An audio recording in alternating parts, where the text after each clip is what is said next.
Hello BookTube. Today for Tag Thursday, I will be doing the Jim Henson Book Tag. This tag was created by Book Songs and Other Magic, and I will link to his original video in the show notes down below. I'm a fan of Jim Henson's work. His Muppets were a cornerstone of my childhood, and I still enjoy seeing what new projects the company has upcoming and tours inside their workshop, and so on and so forth. Although I did not know that there is a biography of Jim Henson, so I might check that out. But anyway, so the 10 prompts are all related to a project, a movie, television series that Jim Henson worked on, or his production company worked on. And so I will mention my thoughts about them, my experiences of them, before I answer the question. So anyway, let's get going. Okay, so prompt number 1, Sesame Street. Foundational, it was a cornerstone of my childhood, although I don't actually remember watching Sesame Street in the age range that Sesame Street is intended for. I remember watching it rather later, when I would be homesick from school.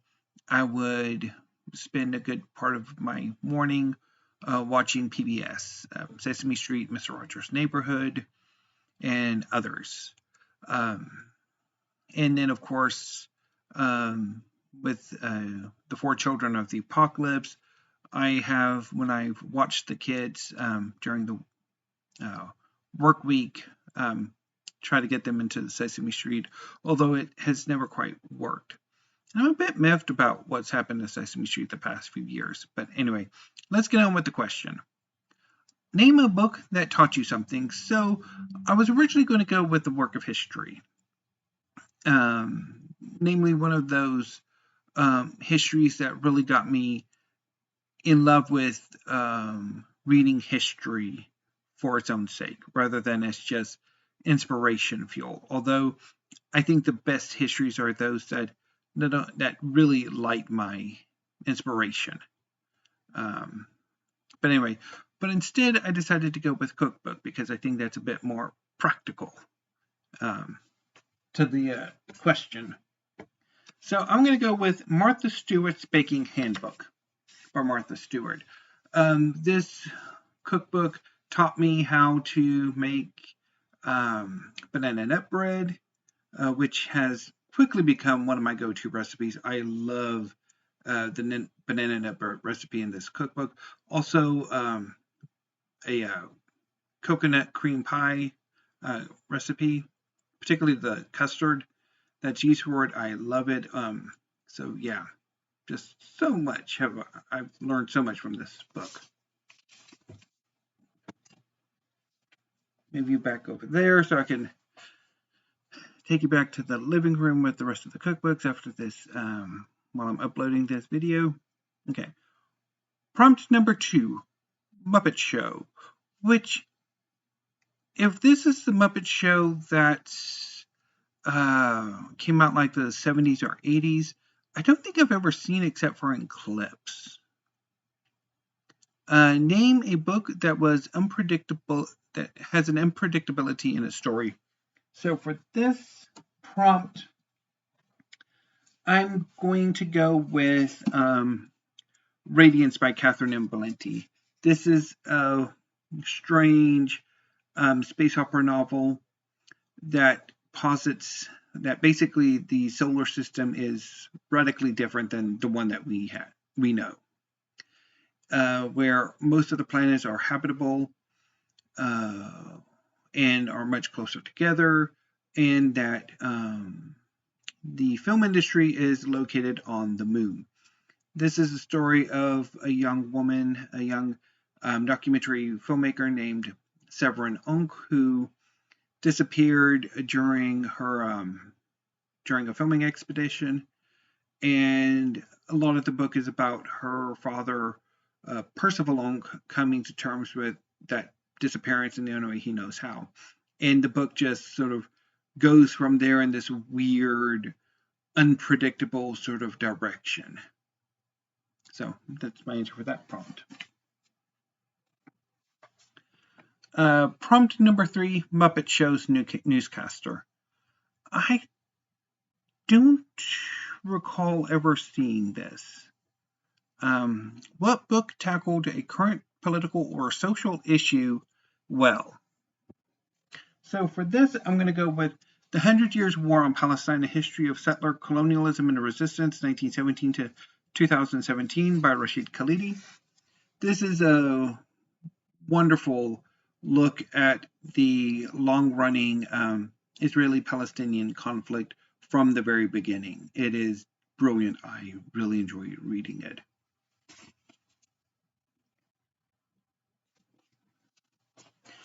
Prompt number 4, Dark Crystal, which I really enjoyed. I quite liked it. I've seen it at least once, maybe twice, and it's really good. Name a book that is an excellent example of world building.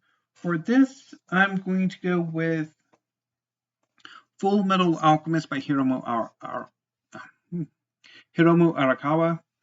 So Full Metal Alchemist is a manga series that is set in the country of Amestris. It's about two brothers, Edward and Alphonse Ulrich, who are prodigy alchemists. One day they attempt to perform human transmutation, a forbidden transmutation, in the hopes of resurrecting their deceased mother.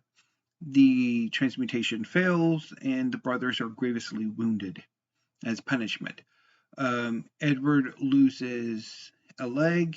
Alphonse loses his body to save Alphonse's life. Edward performs human transmutation on his arm in order to be able to transcribe Alphonse's soul onto a suit of armor. Years later, and after being fitted out with automobile prosthetics, Edward becomes a state alchemist. And Edward and his brother then go journeying across the Amestris in search of the Philosopher's Stone, a alchemical artifact reputed to be able to bypass the law of equivalent exchange so that the brothers can get their bodies back. As the brothers travel, they uncover the truth of the Philosopher's Stone and become enmeshed in a long-running conspiracy that goes to the very heart of Amestris' government and sees both brothers as well as a number of the brothers' friends and allies being considered for human sacrifice for the conspiracy's promised day. The world building of Fullmetal Alchemist is absolutely phenomenal. I love it. And I'd say a lot of the world building and many of the manga series that I really enjoy have wonderful world building. They have the time to just really develop the setting and the cultures and all of that. But I'm definitely going to go with Fullmetal Alchemist for this one because it has a, excuse me, in my opinion, a wonderful example of world building. Prompt number 5, Labyrinth. One of my favorite movies. It's been a favorite since I was young, and I look forward to watching it again sometime soon, particularly since it is on Netflix, at least at the moment. I don't know about Dark Crystal. I haven't looked for that one. Anyway, so name a book with a great friendship in the story. So I'm going to go with manga again for this prompt. I'm going to go with Magi, the Labyrinth of Magic by Shinobu Otaka. The cornerstone of this series, inspired by the 1001 Nights, is the friendship between Aladdin, a young wizard, a magi, who's traveling around the world looking for friends, and Alibaba, who is a ne'er-do-well who quickly becomes friends with Aladdin, and they go on a number of adventures. And even though they are often separated, they always come back together as friends. So go with that.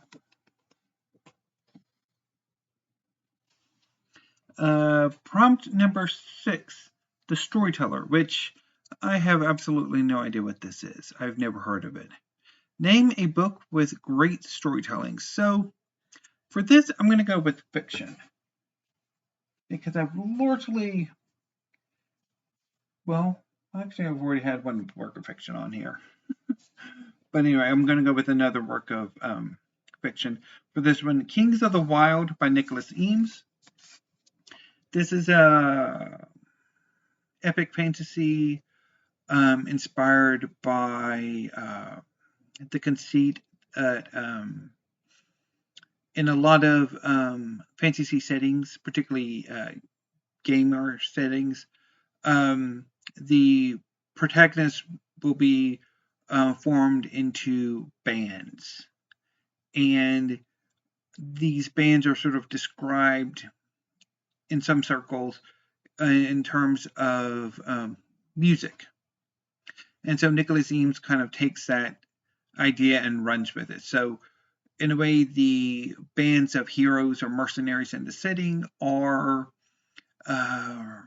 basically there's equivalent to rock bands in our world with all of the popularity and all of that stuff.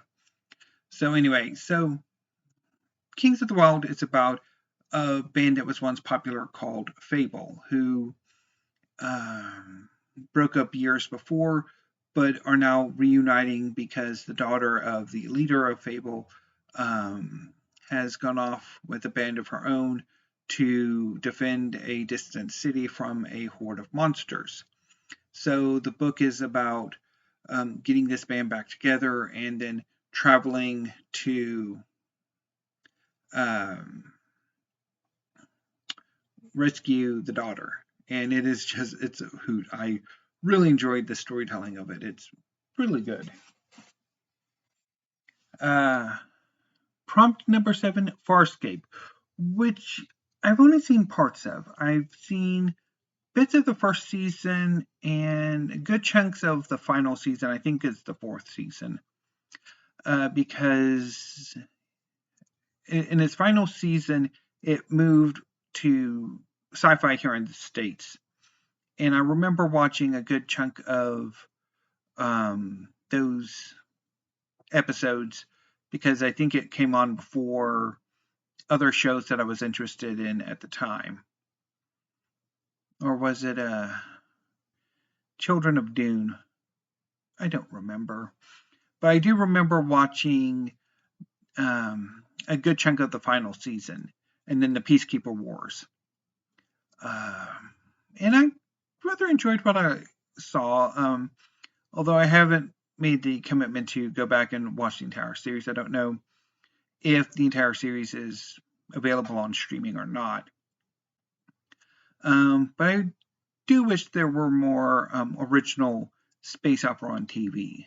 Okay, so the prompt is name a book that is wild, weird, and unpredictable. For this, I'm going to go with Perdido Street Station by China Mieville. This is the first book in the Boss Log series, and it is about a renegade scientist trying to create a crisis engine or a chaos engine. And he's approached by a mutilated Garuda looking to fly again. And as the scientist Isaac Grenebulin kind of researches flying things, he accidentally unleashes a horde of monsters on New Crobuzon, and he is forced to solve it. And the book is wild and weird and at times unpredictable, and just it's brilliant. I really loved it. The times I've read it. Okay, prompt number 8. Wait.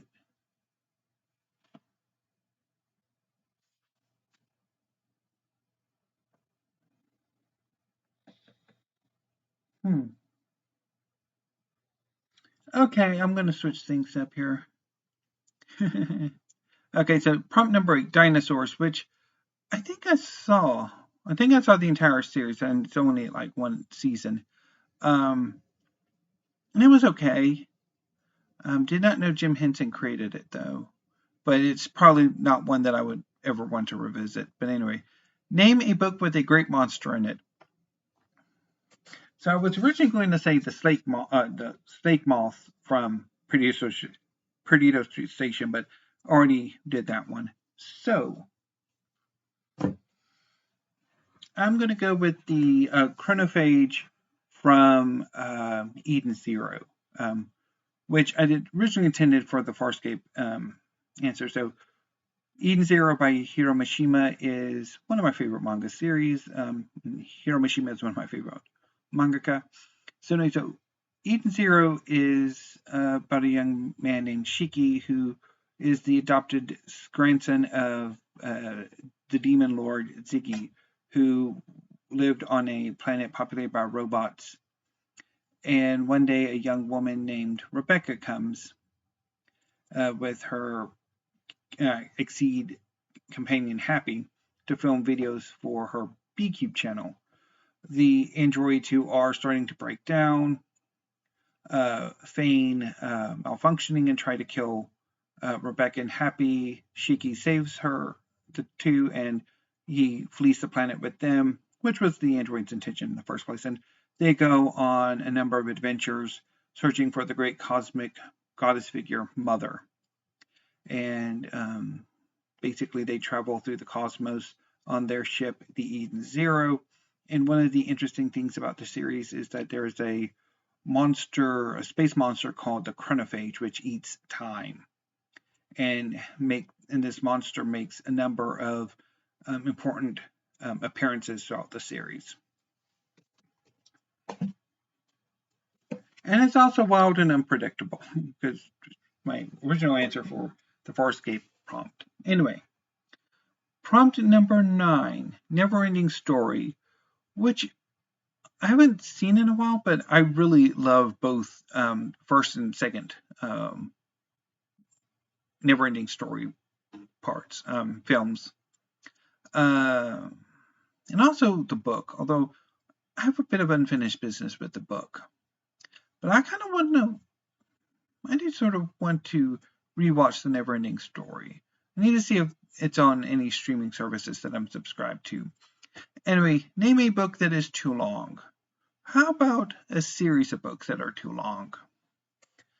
I'm going to go with the Wheel of Time series by Robert Jordan, because honestly, you can't tell me it's not too long. I've read at least one of the books in the middle of the series, and I wouldn't be surprised if after reading the entire series, which I honestly have never done, but then coming back to it and go, a good chunk of those books probably could have been not written, and the series wouldn't suffer for it. Okay, and finally, the last prompt, Fraggle Rock, which I remember watching again when I was sick at home, and we had the Disney Channel, which is where Fraggle Rock appeared in the U.S., if I remember correctly. But it's been forever since I saw anything about Fraggle Rock. Anyway, so the final prompt is name a book with little creatures in it. So I racked my brains for an answer to this prompt, and then it hit me. Wasps. So this is part of the Reaction Animal series, which are a series of slim books that look at different animals. I have a small collection of these books, many of them about insects, which are small creatures, and wasp is one of them. And this book is by Richard Jones.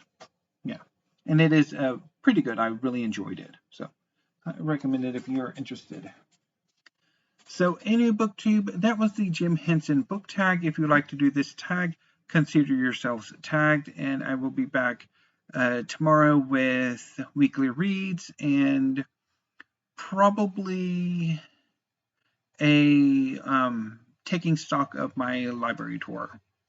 But anyway, BookTube, I need to go and log some incoming manga into my library catalog for my March book haul. So any booktube, until I see you tomorrow, thank you, have a great afternoon, and stay safe.